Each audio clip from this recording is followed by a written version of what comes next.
Hey, I'm science fiction author Dave Barra. I'm back with another video blog on writing and reading and being a sci-fi author.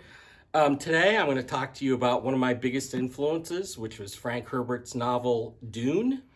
This is an edition from the Easton Press. It's all leather bound with gilding around the edges. It's an outstanding version, and it's probably my favorite. So it's my favorite version of my favorite novel. So why don't I show this to you just a little bit real quick here. Dune was written in released in 1965. This edition comes with a collector's notes about the novel and about Frank Herbert. I've installed a plate, collector's plate, if you will, library plate for me personally. So this will always be in my collection. The Easton Press edition comes with a number of extras. It's got the dedication from Frank Herbert, the author. The novel itself is broken down into 3 separate books. The first book being entitled Dune. Book 2 is entitled Muad'Dib, and Book 3 is The Prophet. And then there are a number of appendices which appear in almost all versions of the book. This edition has also a list of remembrances from other famous authors like Paul Anderson, Ray Bradbury, many other famous science fiction authors, talking about Herbert and about Dune and about what it meant to them. So in addition to the novel, which is fantastic, you get a lot of these illustrations as well as some color ones, which I'll show you in a second. This one depicts the scene with early in the book with Paul Atreides, his mother, the Lady Jessica, and the Reverend Helen Gaius Mohaim, who is a Bene Gesserit and a very dangerous person. And it's a really interesting part of the story. There are a number of different illustrations in the book, both, like I said, color and, if I can find it, and these line art illustrations. I don't know who the authors are of any of these, but I do know one of my favorites here is that of the Baron Vladimir Harkonnen. When I think of the villain of Dune, I think of this particular image, and I don't know exactly where this came from. It may have been done for a magazine like Omni or something like that, but they're from the 1970s. This, of course, is the castle at Arrakeen. Very important places in the book. And as you go through, you'll flip through and see much more. You get much more than just the book.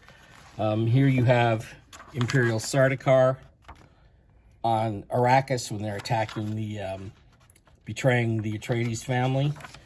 And this one is an escape in an ornithopter, I think, by Paul and Jessica. So this edition has a number of these illustrations all through it. It has the text of the book, which is fantastic in and of itself, and then the appendices at the end, which explain so much about the verbiage, the vocabulary of Dune, and so many other things that were used to create the book. And here's another illustration, another of the color ones.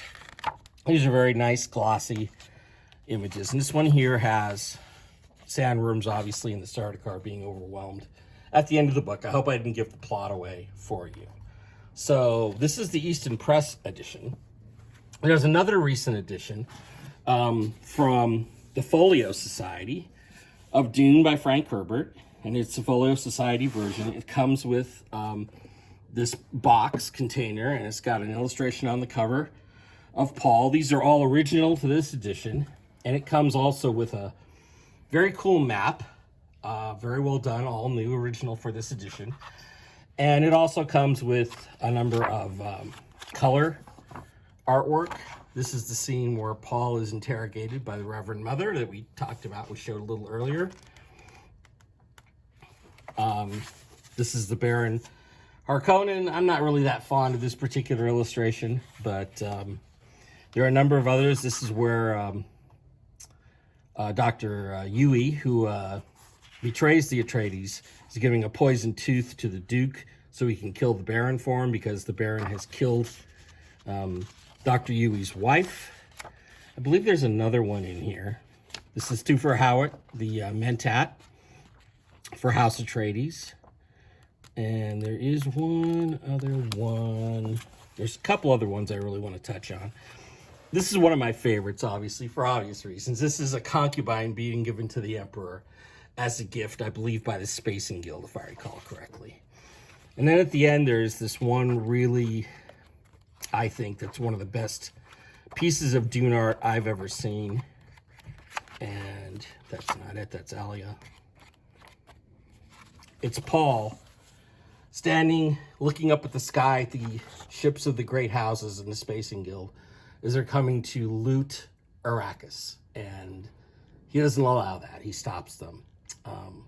So Dune is, in my mind, the best science fiction novel ever written. It is source material for my work and for a lot of other writers' work. It deals with royal societies, feudal societies. It deals with faster-than-light travel, all kinds of things, and politics and religion. And it's, I think, the most outstanding work of science fiction ever done. These two editions, I highly recommend either one of them. I think they're both available still. And I would recommend you get one of these two. Probably the Folio Society edition is more available, and add them to your book collection. Now, in the future, I'm going to be doing more books that influenced me. A lot of these I have in Easton Press editions, but I'll be talking about different books and different ways they've influenced me in my writing career. So I just want to say thank you for listening. I hope this was helpful and informative, and I hope you enjoyed it. Talk to you soon.